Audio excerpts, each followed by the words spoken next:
morning.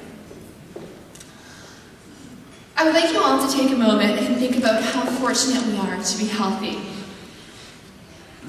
Now take a moment and imagine what it would feel like if 99% of your bones were cancer cells, and those cells were overflowing into other areas of your body. And it's definitely not a happy thought. Now take that thought one step further and imagine that you're only 3 years old. For most of us, that's a thought that you probably can't imagine. As Marie said, my name is Ewach, and I'm an associate with Remax River City here in Edmonton. More importantly, I am a mom to Hayden.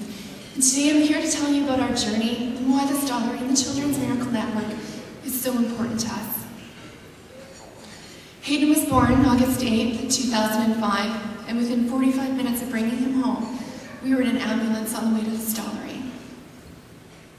Hayden was born with a heart murmur, and when we got him home, he had stopped breathing. We spent the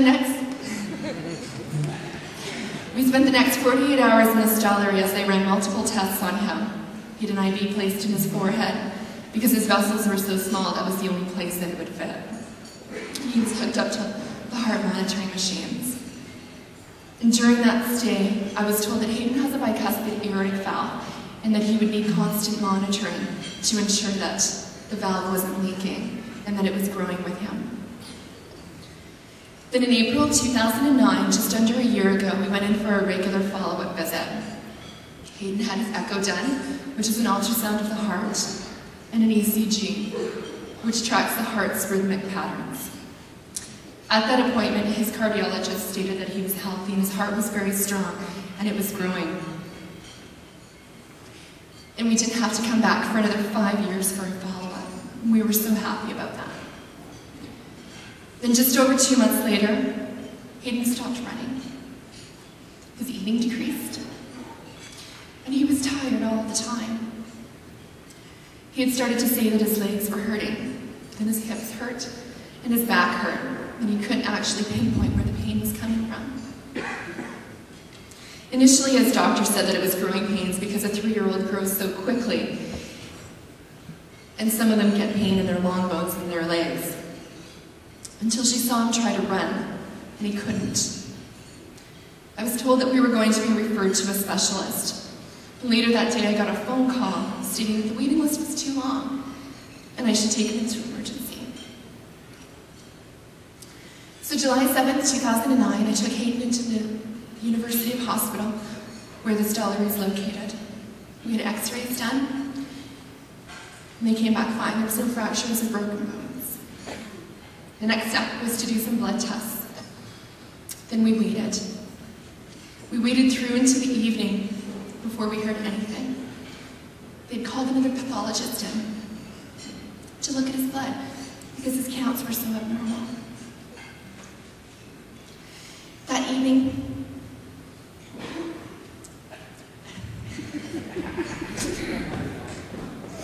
Hayden was diagnosed with leukemia. About 11 p.m., Hayden and I rode up together on the stretcher to the 4th floor in the Stollery. And as we entered the oncology unit, we were laying together and Hayden was mesmerized by the sparkling stars in the ceiling. I laid beside him, still in shock from the news that my son has cancer. From that point, things started to get a little bit blurred together with the lack of sleep and the stress of the situation. And it took about 2 days to confirm the exact type of leukemia that Hayden has. Just so you can get an idea about how sick Hayden was when he was first diagnosed, 99% of his bones were filled with cancer cells.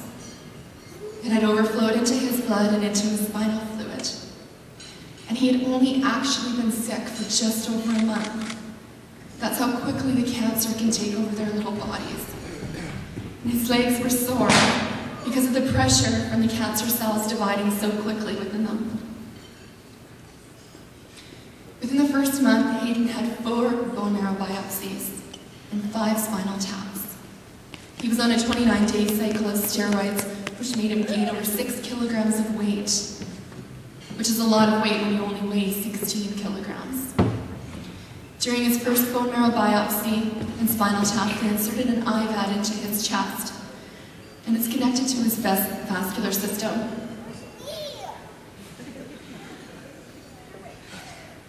This is where they give him certain types of chemotherapy and where they withdraw blood from. After the first month of treatment, we were in the Stollery for a minimum of 1 week for chemotherapy, which would include a simple IVAD access, could include a spinal tap or PEG injections. And PEG injections are 2 needles simultaneously given into each thigh, into the deep muscle. Hayden has had to have 3 blood transfusions. His red blood cell count dropped so dramatically that if he sat down, he would fall asleep. And during these times, he even stopped playing because he was so tired. He has had 4 platelet transfusions. Multiple times I could hear him calling me from his bed because his nose was bleeding. Imagine a 3-year-old's nose that won't stop bleeding because they just don't have any platelets to clot the blood. Now imagine that you're driving on the highway and you don't have any sterile gauze to try to stop it. And you can't use just anything because it's an open wound and that could cause an infection to go into his body. So Hayden's intensive chemo lasted for approximately 6 months. And during this time, his legs hurt, he stopped running again, and he couldn't walk upstairs. He would collapse for no reason, and his speech became labored and slurred.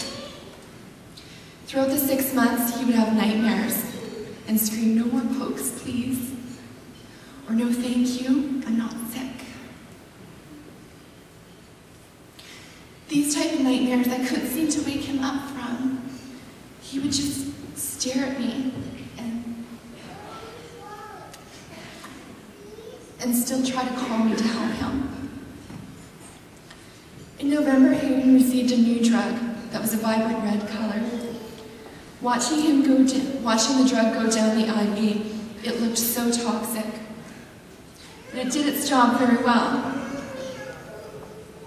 Hayden's hair weathered the chemo very well up until then. 2 weeks later, it all fell out. All of his counts bottomed out as well.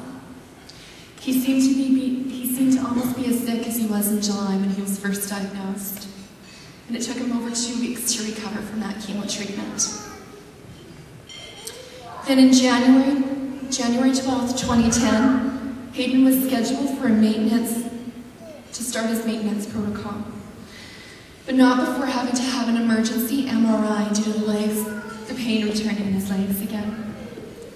I was told that they had found a lump deep within the muscle on his left thigh, and it wasn't due to leukemia.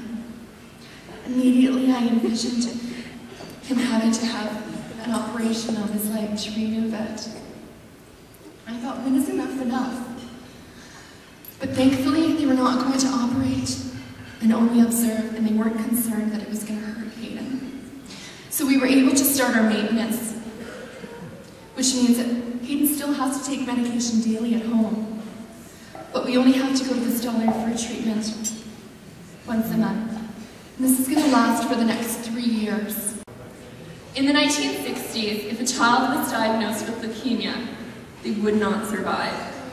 In the 1980s, as Marie had said, they would have a 20% survival rate. Today, Hayden has a 90% survival rate due to research and studies that have been done that are possible from organizations like the Children's Miracle Network. I hope that our journey has touched you enough that at our next conference, there will be even more miracle cities